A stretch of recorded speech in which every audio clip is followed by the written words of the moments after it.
Hello everyone, मैं हूं जितिशा अग्रवाल और आप देख रहे हो बायोवेव्स। आज की इस वीडियो में हम क्लास 10 के लाइफ प्रोसेस चैप्टर के रेस्पिरेशन टॉपिक को एकदम क्वालिटी के साथ कंप्लीट करेंगे।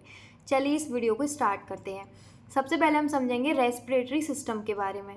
सबसे पहले आप नॉस्ट्रिल्स देख रहे हैं, उसके बाद आप इस पैसेज जो देख रहे हैं इसको बोलते हैं नेसल पैसेज। इसमें आपके नेसल हेयर्स प्रेजेंट होते हैं और एक लिक्विड पिगमेंट प्रेजेंट होता है जिसे हम बोलते हैं म्यूकस। ये आपके जो डस्ट पार्टिकल होते हैं एयर में उन्हें ट्रैप यहीं पे कर लेंगे और आगे एयर को भेज देंगे।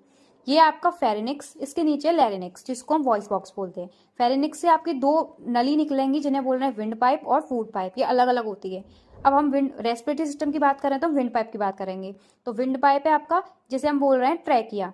वो ट्रैकिया के ऊपर आप रिंग लाइक स्ट्रक्चर देख रहे हैं जो कि इनकम्प्लीट होती है, इनकम्प्लीट रिंग होती है जो कि कार्टिलेज की बनी हुई होती है।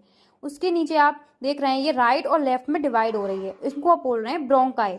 ब्रोंकाई आपकी फर्दर डिवाइड होकर बना रही है ब्रोंक्यूल्स, और ब्रोंक्यूल्स के आगे आपकी ग्रेप्स लाइक स्ट्रक्चर दिख रहे हैं आपको, वो है आपकी कहानी की हीरो एल्विलाई।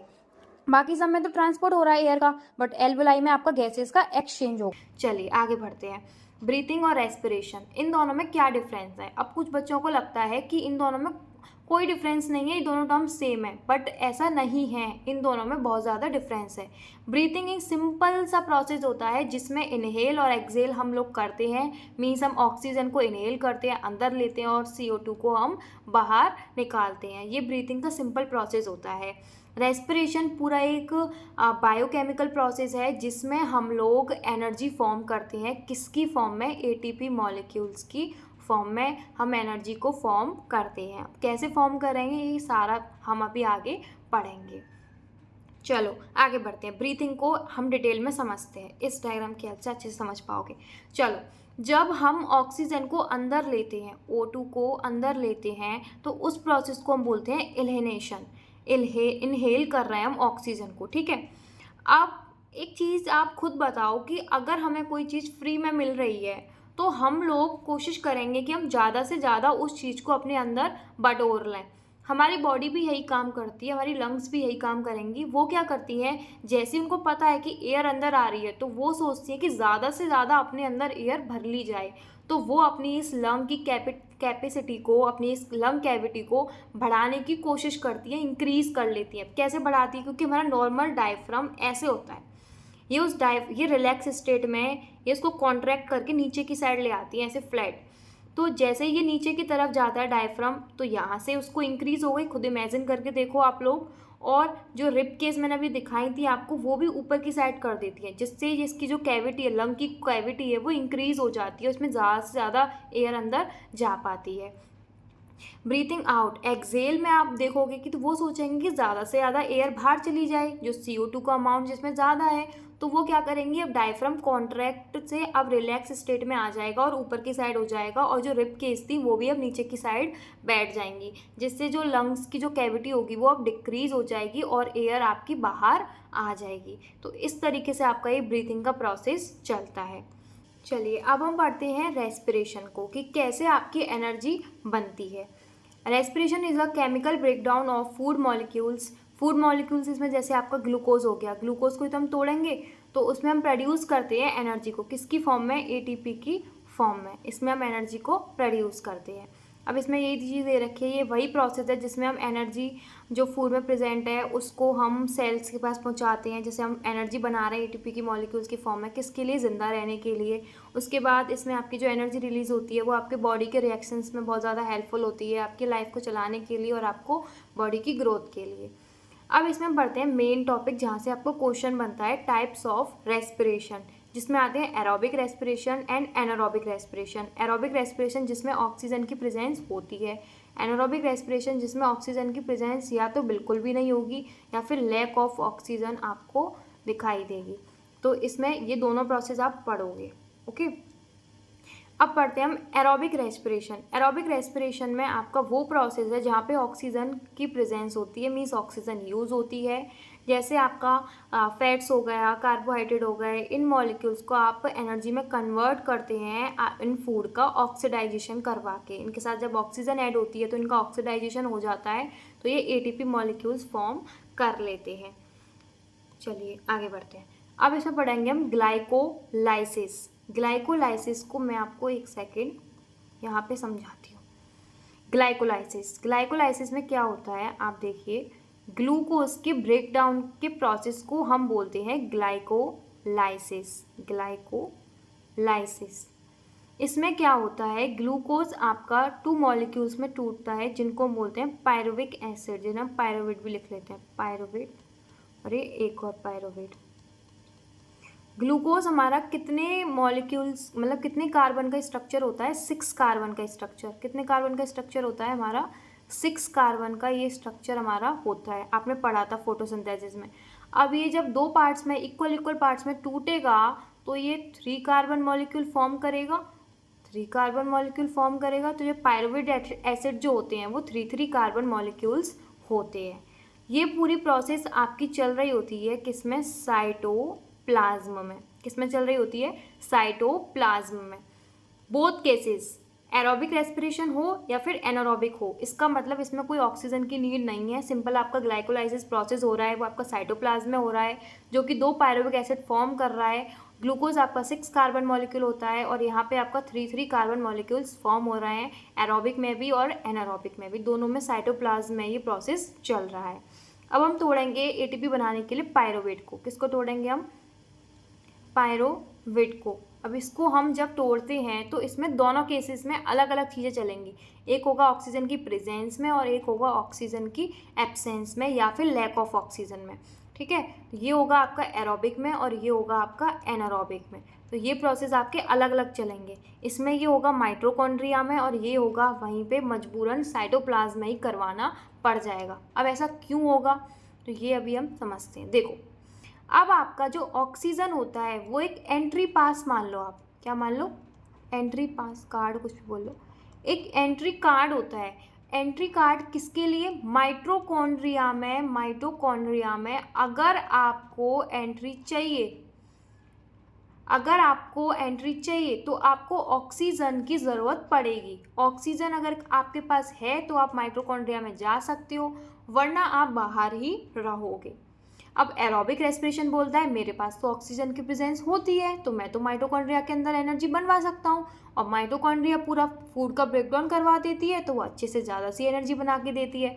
तो एरोबिक रेस्पिरेशन में जो आपकी पायरुवेट का ब्रेकडाउन होता है, पायरुवेट का जो ब्रेकडाउन होता है वो एकदम अच्छे से हो जाता है किसके अंदर, माइटोकॉन्ड्रिया के अंदर, जिसमें आपकी मोर एनर्जी बनती है क्योंकि कंप्लीट ब्रेकडाउन हो चुका है आपका ग्लूकोज का, इस वजह से ज़्यादा एनर्जी बनती है, जिसमें आपके 38 एटीपी मॉलिक्यूल्स फॉर्म होते हैं। क्योंकि एक पायरुवेट आपका 19 एटीपी बनाता है और दोनों पायरुवेट मिलकर आपके 38 एटीपी मॉलिक्यूल्स फॉर्म कर लेते हैं। इन एनारोबिक रेस्पिरेशन आपका ऐसा होता है, इन एनारोबिक रेस्पिरेशन आपका क्या होता है, इसमें आपका क्या होता है, जो पायरुविक एसिड जो होते हैं, दोनों पायरुविक एसिड जो होते हैं वो एक एटीपी फॉर्म करते हैं। एक एटीपी क्यों फॉर्म करते हैं, क्योंकि वो ऑक्सीजन का इंतज़ार कर रहे होते हैं कि कब ऑक्सीजन आएगी और कब हम माइटोकॉन्ड्रिया के अंदर एंट्री लेंगे। बट आपका ऑक्सीजन की एंट्री नहीं होती है, जिसकी वजह से आपका माइटोकॉन्ड्रिया के अंदर उनको एंट्री नहीं मिलती है, तो मजबूरन उनको ये प्रोसेस भी साइटोप्लाज्म के अंदर ही करवाना पड़ जाता है। और उनकी एटीपी तो फॉर्म हो जाती है बट बहुत कम फॉर्म होती है, ये भी एक एटीपी फॉर्म करेगा और ये भी एक एटीपी ही फॉर्म करेगा, दोनों मिला के सिर्फ 2 एटीपी फॉर्म होती है इन आपकी एनारोबिक रेस्पिरेशन। एनारोबिक में भी आपके 2 केसेस आते हैं जिनमें दोनों में ही 2 एटीपी फॉर्म होंगी, क्योंकि यहाँ पे कंप्लीट ब्रेकडाउन नहीं हो पाया ग्लूकोज का, साइटोप्लाज्म में सिर्फ काम चलाऊ एनर्जी बनती है। अब इनको हम आपकी स्लाइड्स की हेल्प से पढ़ते हैं। चलिए, ग्लाइकोलाइसिस में यही है, ग्लूकोज आपका पायरुवेट में टूटा है दोनों में, ठीक है। अब ऐसे breakdown of glucose inside the cell, glucose पहले किस में टूटा, पायरुवेट में। पायरुवेट में क्या हुआ, इन एनारोबिक रेस्पिरेशन में कोई ऑक्सीजन नहीं थी, जिसमें आप अभी पढ़ोगे इथेनॉल या अल्कोहल वाला केस भी पढ़ोगे और लैक्टिक एसिड वाला केस भी आपको मैं पढ़ाऊँगी। इन एरोबिक रेस्पिरेशन आपकी एनर्जी बनी, ओके। इसमें आपका ये गलत लिखा हुआ है, इसमें आपका 38 एटीपी मॉलिक्यूल्स होते हैं। कार्बन डाइऑक्साइड बनी और वाटर बना। कार्बन डाइऑक्साइड तो भाई बनेगी ना, सी आपके इसमें 3 कार्बन मॉलिक्यूल्स प्रेजेंट थे, तो इसमें 3 थे, तो यहाँ पे 6 कार्बन डाइऑक्साइड के मॉलिक्यूल्स बनेंगे, 6 ही वाटर के बनेंगे और 38 एनर्जी के बनेंगे। अब आप देखो, इन एनारोबिक रेस्पिरेशन मीन्स आपका ऑक्सीजन यहाँ पे नहीं होती। अब ये कब आपकी नौबत आती है एनारोबिक रेस्पिरेशन की, तो ये कब होता है, ये तब होता है जब आप कोई फिजिकल एक्टिविटी ज़्यादा कर लेते हो। जैसे आपने देखा होगा, कभी आप खेल के आए होगे, आपने बहुत टाइम बाद जब आप खेलने जाते हो तो आप तब तो बहुत मस्ती में खेल लेते हो, बट आप देखते हो कि रात को आपके इतने भयंकर पेन होता है कि आप उसको मतलब ये सोचते हो काश हम खेलने ही नहीं गए होते इससे अच्छा। तो खेलने के बाद इतना भयंकर पेन होता है, तो वो किसके लिए होता है? आप कहीं भी उस जगह को टच करोगे, पैरों में और हाथों में आप टच करते हो तो आपको बहुत ज़्यादा पेन होता है। तो किसकी वजह से होता है? क्योंकि आपकी बॉडी में उस टाइम पे लैक्टिक एसिड प्रोड्यूस हो जाता है। क्या प्रोड्यूस हो जाता है? लैक्टिक एसिड प्रोड्यूस हो जाता है, जिसकी वजह से आपको वो पेन होता है। अब वो लैक्टिक एसिड क्यों प्रोड्यूस होता है? क्योंकि उस टाइम पे आप तो खेलने में मगन रहते हो। आप जब नॉर्मल अपने घर में रह रहे होते हो तो आपको ऑक्सीजन जो नॉर्मल चाहिए होती है वो मिल रही होती है, बट जब आप खेलने जाते हो तो ऑब्वियस सी बात है आपके बॉडी सेल्स को ज़्यादा एनर्जी चाहिए होगी, तो आपके बॉडी सेल्स के लिए उस टाइम आपकी ऑक्सीजन की अमाउंट थोड़ी कम पड़ रही होगी, तो बॉडी में उस टाइम लैक ऑफ ऑक्सीजन रही होगी। क्या रही होगी? Lack of oxygen. अब आपकी ऑक्सीजन की उस टाइम कमी पड़ रही थी, तो बॉडी क्या करती है, उसके पास ऑक्सीजन की कमी होती है, तो उस टाइम पे उसको माइटोकॉन्ड्रिया में एंट्री नहीं मिल पाती क्योंकि उसके पास ऑक्सीजन पर सफिशिएंट अमाउंट में है नहीं। तो वो क्या करते हैं, अपना साइटोप्लाज्म में एनर्जी बनाना शुरू कर देते हैं। वहाँ पे सिर्फ उसको 2 एटीपी मॉलिक्यूल्स मिलते हैं, बट इतनी मिल जाती है कि आप उस टाइम पे खेल सको। उस टाइम पे आप आराम से खेल आते हो, बट उसको उसका भुगतान एक चीज़ से करना पड़ जाता है कि उसके साथ गलती से लैक्टिक एसिड भी प्रोड्यूस हो जाता है। मतलब आपके 2 एटीपी मॉलिक्यूल्स तो फॉर्म हो ही गए, जिसके साथ साथ आपका लैक्टिक एसिड भी प्रोड्यूस हो गया और वो आपको यहाँ पे अब पेन दे रहा है। तो ये आपका एनारोबिक रेस्पिरेशन का एक टाइप है जिसमें आपका लैक ऑफ ऑक्सीजन होती है, जिसमें आपका लैक्टिक एसिड प्रोड्यूस होता है, क्योंकि आपका जो ग्लूकोज का ब्रेकडाउन था वो साइटोप्लाज्म में ही करवाना पड़ जाता है, और वो इनकम्प्लीट ब्रेकडाउन की वजह से आपका कम एटीपी फॉर्म करके देता है, और साथ में ये पेन मीन्स आपका लैक्टिक एसिड भी प्रोड्यूस करके देता है। यहाँ पे आप पढ़ सकते हो हीरा। अब जब हार्ड कोई फिजिकल एक्सरसाइज कर लेते हो, अब आपकी उस टाइम पे कौन वर्क कर रही होती है? मसल्स वर्क कर रही होती हैं। तो ये सिर्फ आपका मसल सेल्स में ही होता है, बाकी सेल्स में आपका एरोबिक रेस्पिरेशन चल रही होती है, और खेलते टाइम आपकी मसल सेल्स में एनारोबिक रेस्पिरेशन चल रही होती है। ठीक है, क्योंकि उस टाइम पे आपको सफिशिएंट ऑक्सीजन नहीं मिल पाती, सो आपकी जो मसल सेल होती हैं वो एनारोबिक रेस्पिरेशन परफॉर्म करने लग जाते हैं, जिसमें ग्लूकोज का ब्रेकडाउन हो जाता है लैक्टिक एसिड में और आपकी एनर्जी में, जिसमें 2 एटीपी आपके फॉर्म होते हैं in the absence of oxygen, या फिर लैक ऑफ ऑक्सीजन हम इसे बोल सकते हैं।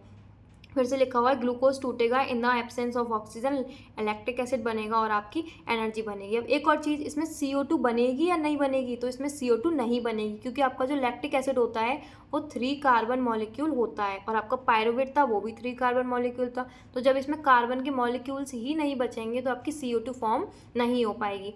सेकेंड वाला आपका होता है ईस्ट में। ईस्ट में आपकी ऑक्सीजन की प्रेजेंस नहीं होती है, वहाँ पे बिल्कुल भी ऑक्सीजन प्रेजेंस नहीं होती है, तो ऑब्वियस ही बात है इनको भी माइटोकॉन्ड्रिया के अंदर जो एंट्री नहीं मिलेगी, तो इनको भी अपना जो काम है वो साइटोप्लाज्म में ही करना पड़ जाएगा। तो यहाँ पे भी आपके 2 एटीपी ही फॉर्म होंगे, मतलब एक पायरुवेट 1 एटीपी फॉर्म करेगा, दूसरा 1 एटीपी फॉर्म करेगा, दोनों मिलके 2 एटीपी फॉर्म कर लेते हैं। तो यहाँ पे भी बहुत कम एनर्जी फॉर्म होती है, बट जितनी भी होती है इसके लिए सही होती है। बट अब आप देख ही सकते हो, जब हम कोई सस्ते में किसी चीज़ को निपटा रहे हैं, बाहर हम कर रहे हैं, हमें माइटोकॉन्ड्रिया को power house of the cell क्यों बोला जाता है? क्योंकि वहाँ पे एकदम क्लियर बढ़िया काम करके दे रहे थे। यहाँ पे एक तो साइटोप्लाज्म में अगर इसको करवा रहे हैं, एक तो कम एनर्जी मिल रही है, ऊपर से एक ऐसी चीज़ और मिल रही है जो कि अच्छी नहीं है, क्योंकि यहाँ पे देखो लैक्टिक एसिड मिला था जो कि हमें पेन कॉज कर रहा था, और यहाँ पे अब एल्कोहल को कोई अच्छा कहेगा कोई बुरा कहेगा, भाई वो तो आपके ऊपर डिपेंड करता है। बट यहाँ पे आपका प्रोडक्शन हो जाता है एल्कोहल का, जो कि किसकी फॉर्म होती है? आपकी इथेनॉल। इथेनॉल भी एक टाइप की एल्कोहल ही तो होती है, केमिस्ट्री में आपने पढ़ा होगा। तो आपका इथेनॉल इसमें फॉर्म हो जाता है, इसमें CO2 भी फॉर्म होती है। CO2 कैसे फॉर्म होती है? क्योंकि इथेनॉल आपका 2 कार्बन मॉलिक्यूल है, तो अभी भी एक कार्बन आपका बचा होता है, तो ये आपका CO2 बना देता है, तो इसमें आपकी CO2 बन जाती है। तो glucose in the absence of oxygen alcohol बनाता है, CO2 भी बनाता है और एनर्जी भी बनाता है, सिर्फ 2 एटीपी मॉलिक्यूल्स। तो ये आपका था पूरा एनारोबिक रेस्पिरेशन। आई होप आपको ये समझ में आ गया होगा, और अभी भी अगर आपको कोई डाउट है तो आप कमेंट बॉक्स में मुझे पूछ सकते हो। ये इसको एक और बार बता देती हूँ, एरोबिक रेस्पिरेशन जो होता है उसमें ग्लूकोज प्लस ऑक्सीजन, ऑक्सीजन तो आई थी, उसने ऑक्सीडाइजेशन करवाया था फूड का, इसमें CO2 बनाते हैं 6 CO2 6 H2O और आपकी लार्ज अमाउंट ऑफ एनर्जी आपकी 38 मॉलिक्यूल्स एनर्जी की। ग्लूकोज था, इसमें ऑक्सीजन नहीं है, इसमें लैक्टिक एसिड बनता है और आपकी स्मॉल अमाउंट में मतलब 2 ATP मॉलिक्यूल्स आपके फॉर्म होते हैं। ग्लूकोज है, CO2 इसमें बनती है, इसमें CO2 नहीं बनती है, इसमें बनेगी, इसमें इथेनॉल बनेगा और आपका लेस अमाउंट में एनर्जी बनेगी, मीन्स आपके 2 मॉलिक्यूल्स ही एनर्जी के बनेंगे। अब ये डिफरेंस दोनों में, aerobic respiration and anaerobic respiration. It अगर in all living cells of a higher plant, इसमें सारे लिविंग सेल्स में होता है। इसमें या तो बैक्टीरिया या फिर कुछ फंगाई या फिर कुछ जर्मिनेटिंग सीड्स या फिर फ्रूट्स या फिर मसल सेल्स में होता है जब आप कोई हैवी एक्सरसाइज कर लेते हो तो। इट रिक्वायर ऑक्सीजन, इसमें ऑक्सीजन की रिक्वायर होती है, जिसमें ऑक्सीजन की एब्सेंस होती है या फिर इसमें लैक ऑफ ऑक्सीजन आपको देखने को मिलेगी। इसमें एंड प्रोडक्ट आपके CO2 बनते हैं और H2O बनते हैं। इसमें एंड प्रोडक्ट आपके alcohol, lactic acid and CO2 सब होते हैं। Oxidation of 1 molecule of glucose produce, इसमें 38, देखो यहाँ पे आ गया ये वाली चीज़, 38 ATP मॉलिक्यूल्स मिलेंगे और यहाँ पे आपके सिर्फ 2 ATP मॉलिक्यूल्स देखने को मिलते हैं। All the reaction except the reaction of glycolysis take place inside the mitochondria, क्योंकि देखो साइटोप्लाज्म में हो रही थी सारी की सारी आपकी प्रोसेसेस और ये एक आपकी हो रही थी माइटोकॉन्ड्रिया में। मतलब all the reaction except the reaction of glycolysis, जो ग्लाइकोलाइसिस वाली प्रोसेस थी वो आपकी साइटोप्लाज्म में हुई थी और बाकी जो आपका पायरुविक एसिड जो टूटा था वो आपका किस में टूटा था, माइटोकॉन्ड्रिया में। और इसमें जो सारी की सारी प्रोसेस हैं, जो आपका पायरुविक एसिड टूटा या फिर आपका ग्लूकोज टूटा, जो ग्लाइकोलाइसिस हुआ, वो सारी की सारी आपकी रिएक्शंस किस में होंगी, साइटोप्लाज्म में, क्योंकि इनके पास वो एंट्री कार्ड नहीं होता, जो मतलब ऑक्सीजन नहीं होती, इस वजह से इनको माइटोकॉन्ड्रिया में एंट्री नहीं मिलती है। Organic compound are completely oxidise and high amount of energy is release, means इसमें आप पूरे कम्प्लीटली ऑक्सीडाइज हो जाते हैं, इसमें ग्लूकोज का कम्प्लीटली ब्रेक डाउन हो जाता है, इस वजह से हाई अमाउंट में इसको एनर्जी मिलती है। इसमें कम्प्लीटली ब्रेक डाउन नहीं होता है, इनकम्प्लीट ऑक्सीडाइज हो जाता है फूड, इस वजह से इसमें बहुत कम एनर्जी आपको मिलती है और साथ में ये एल्कोहल और लैक्टिक एसिड भी आपको देखने को मिलते हैं पढ़ते हैं। अब हम पढ़ेंगे फिशिस का। फिशिस का शायद हटा दिया है NCERT में से, बट आपकी एक्टिविटी में एक में दे रखा है तो आपको मैं थोड़ा सा इसके बारे में बता देती हूँ। ओपरकुलम, गिल्स, फिशिस तो गिल्स की हेल्प से लेती हैं ऑक्सीजन। तो इसमें क्या होगा, अब आप एक चीज़ देख सकते हो कि जो आपकी वाटर होता है उसमें आपका जो ऑक्सीजन की जो आप बोलते हो ना डिज़ोल्व, जो वाटर में जो ऑक्सीजन होती है वो डिज़ोल्व थोड़ी कम हो पाती है, थोड़ी मुश्किल होती है डिज़ोल्व होने में, और एयर में बहुत सारी ऑक्सीजन प्रेजेंट है। इस वजह से आप एक चीज़ देखोगे कि जो फिशेज होती हैं वो जल्दी जल्दी सांस लेती है, क्योंकि उन्हें ज़्यादा ऑक्सीजन की नीड हो रही होती है उस टाइम पे, क्योंकि वो तो पानी में रहती हैं। अब इसमें क्या होगा, वो गिल्स की हेल्प से लेती हैं, तो वो पहले क्या करेंगे, अपना मुँह खोलेंगी, वहाँ से वो पानी लेंगी, जिसके बाद वो क्या होगा, गिल्स के ऊपर ही होता है आपका ओपरकुलम, मीन्स उसका एक तरीके से कवर होता है ये। तो देन वो क्या करती है, अपने अंदर पानी भर लेती है इन गिल्स में। देन इनके अंदर ऑक्सीजन की जो कंसंट्रेशन है वो उस टाइम पे लो होती है, और पानी में उस टाइम पे उसके अकॉर्डिंग, उसके कंपैरिजन में जो ऑक्सीजन का लेवल है वो थोड़ा हाई है। तो आपने देखा होगा डिफ्यूज़न में क्या होता है, हायर कंसंट्रेशन से लोअर कंसंट्रेशन में वो चीज़ जाती है। तो इसमें ऑक्सीजन क्या होगी, इसमें हायर कंसंट्रेशन से लोअर कंसंट्रेशन, मीन्स फिश की ब्लड में वो मिक्स हो जाएगी, तो उसके अंदर वो चली जाएगी। और वो क्या करेगी, उसकी बॉडी में उस टाइम पे CO2 की जो कंसंट्रेशन है वो हाई है, और जो CO2 की कंसंट्रेशन इस पानी में है वो कम है, तो वो क्या होगा, वो भी हायर कंसंट्रेशन से लोअर कंसंट्रेशन की ओर जाएगी। तो इसमें क्या होगा, CO2 भी आपके उस ब्लड से चली जाएगी, उस गिल्स जो पानी है उसमें मिक्स हो जाएगी। अब वो जो पानी है वो गिल्स की हेल्प से ऐसे बाहर निकल जाएगा, जिसमें ऑक्सीजन अब कम है और CO2 इसमें अब ज़्यादा है, और फिश के अंदर अब ऑक्सीजन ज़्यादा है और CO2 कम है। अब वो अपने रेस्पिरेशन में उस ऑक्सीजन को यूज़ कर सकती है और अपने ATP मॉलिक्यूल्स फॉर्म कर सकती है। तो फिशेस में बस यही प्रोसेस होता है। अब हम पढ़ेंगे रेस्पिरेशन इन प्लांट्स।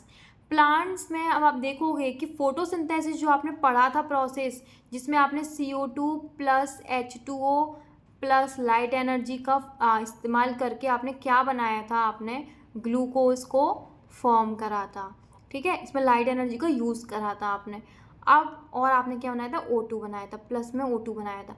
इसमें आप क्या करोगे, ग्लूकोज की प्रेजेंस में O2 को लाके उसको ऑक्सीडाइज करवा के आप एनर्जी, इसमें लाइट एनर्जी यूज़ हुई थी, उसमें आप केमिकल एनर्जी बनाओगे, मीन्स आप ATP मॉलिक्यूल्स बनाओगे, और आप वेस्ट में मतलब एक्स्ट्रा प्रोडक्ट में आप बनाओगे, क्या बनाओगे, CO2 और H2O। बिल्कुल इसका अपोजिट हो जाएगा इसमें। अब आप देखोगे कि इसमें आपका ग्लूकोज है, ग्लूकोज आपका CO2 इसमें O2 लेगा जो कि उसका ऑक्सीडेशन करवा देगा, और इसमें CO2 आप लोग निकालोगे, प्लस थोड़ा सा वाटर भी निकालोगे, और ATP मॉलिक्यूल्स भी आप इसमें बनाओगे। यहाँ पे आप फिर से देख लेते हैं, इसमें हमने लाइट एनर्जी ली थी किसमें, फोटोसिंथेसिस में, जिससे हमने क्या बनाया था, हमने फूड बनाया था, हमने ग्लूकोज की फॉर्म में फूड बनाया था, किसके अंदर, क्लोरोप्लास्ट के अंदर। यहाँ पे हमारी फोटोसिंथेसिस हुई थी, इसमें हमारा ग्लूकोज बना था C6H12O6, ये ग्लूकोज होता है, और ये हमारा ऑक्सीजन बनी थी। अब इसको हम माइटोकॉन्ड्रिया में ले जाते हैं, वहाँ पे ये इसको ऑक्सीडाइज कर देता है ग्लूकोज को, तो यहाँ पे हमारी एनर्जी बन जाती है ATP मॉलिक्यूल्स की फॉर्म में। इसमें लाइट एनर्जी ली थी और इसमें हमने केमिकल एनर्जी बनाई है। बाकी हमारे और जो इसमें कुछ प्रोडक्ट्स बनते हैं CO2 और H2O, जो कि फोटोसिंथेसिस में यूज़ हुए थे, मेन प्रोडक्ट है, और इसमें आपके बाई प्रोडक्ट हैं। तो ये आपका बिल्कुल उससे उल्टा होता है। इसमें भी आप एक बार देख सकते हो। ये आपका एनाबॉलिक मीन्स आपका बनने वाला प्रोसेस है, और इसमें ये आपका तोड़ने वाला प्रोसेस है। इसमें हम ग्लूकोज को बना रहे हैं और इसमें हम ग्लूकोज को तोड़ रहे हैं। इसमें आप देख सकते हो ये आपका सिर्फ जहाँ पे ग्रीन पिगमेंट प्रेजेंट होता है, ग्रीन प्लांट्स में क्लोरोफिल, उसमें होता है फोटोसिंथेसिस, और ये आपका प्लांट्स में भी होता है और एनिमल्स में भी होता है आपका रेस्पिरेशन। लाइट इसमें असेंशियल होती है, मीन्स आपकी सनलाइट जो होती है, लाइट एनर्जी उसमें असेंशियल होती है, और रेस्पिरेशन में हो या ना हो कोई असेंशियल इसमें नहीं है। और सेल ऑर्गेनेल्स जो होती हैं, इसमें क्लोरोप्लास्ट की ज़रूरत होती है। फोटोसिंथेसिस जो होता है वो आपका क्लोरोप्लास्ट के अंदर होता है, और रेस्पिरेशन जो होता है वो आपका माइटोकॉन्ड्रिया के अंदर होता है। ग्लूकोज इसमें एंड प्रोडक्ट, मीन्स इसमें जो एंड प्रोडक्ट जो बनता है लास्ट में वो आपका ग्लूकोज बनता है, और इसमें आपका स्टार्टिंग प्रोडक्ट, मीन्स आपका मेन जो प्रोडक्ट होता है वो पहले ग्लूकोज ही होता है, उसी को हम तोड़ते हैं। हम स्टार्टिंग ही रेस्पिरेशन की इससे करते हैं, और इसमें फोटोसिंथेसिस में हम ग्लूकोज से ख़त्म करते हैं। ठीक है, इसमें आपके स्टार्टिंग प्रोडक्ट होते हैं CO2 एंड H2O। फोटोसिंथेसिस में हमने पहले CO2 को ही तो लिया था स्टोमेटा की हेल्प से, और H2O को हमने वाटर की हेल्प, मीन्स हमने रूट्स की हेल्प से लिया था। वाटर ही तो होता है, रूट्स की हेल्प से वाटर को लिया था, और हमने इसमें निकाल ली थी अपनी ऑक्सीजन। इसमें क्या होगा, रेस्पिरेशन में हम O2 को तो लेते हैं और इन दोनों को छोड़ते हैं, पानी हमारा बनता है और हमारी CO2 बनती है as a end product. Photosynthesis में आपकी एनर्जी ट्रैप्ड होती है, मीन्स इसमें हम लाइट एनर्जी को लेते हैं, और रेस्पिरेशन में हम एनर्जी को रिलीज़ करते हैं, एनर्जी बनती है ATP मॉलिक्यूल्स की फॉर्म में।